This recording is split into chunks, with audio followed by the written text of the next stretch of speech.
What does this shift in power mean for New York? We now have two Democrats representing us in what will soon be a Republican-controlled Senate.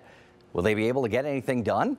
Tonight, lawmakers are now focusing on avoiding gridlock and trying to get along with folks on the other side of the aisle.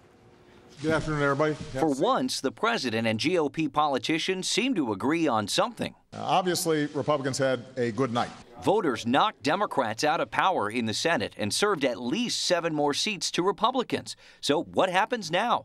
GOP leaders say they'll start things off on a cooperative note. We ought to start with the view that maybe there are some things we can agree on. I think the election was really about people's frustration. New York's Democratic lawmakers aren't pleased by Tuesday's results, but they're willing to move forward.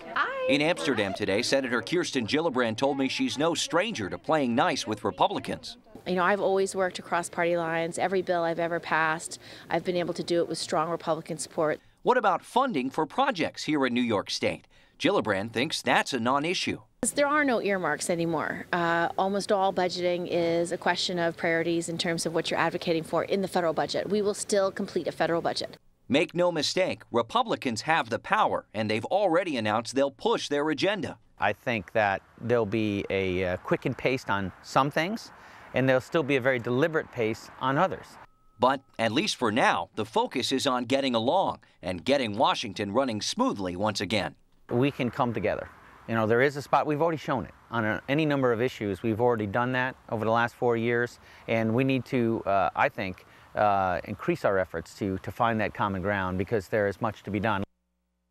And you just saw Representative Chris Gibson, who will go back to Washington with a Republican-led Congress. As we mentioned, GOP leaders will push forward, but the president has said he may take matters into his own hands if Congress doesn't cooperate. Today, I also caught up with newly re-elected Congressman Paul Tonko, a Democrat, who tells me he supports the commander-in-chief taking action in some key areas. There are some efforts of urgency that will grow the economy or strengthen the environment or grow the middle class. And if that takes an executive order, you know, I want to see the details. I would stand behind that if it's meeting those litmus tests.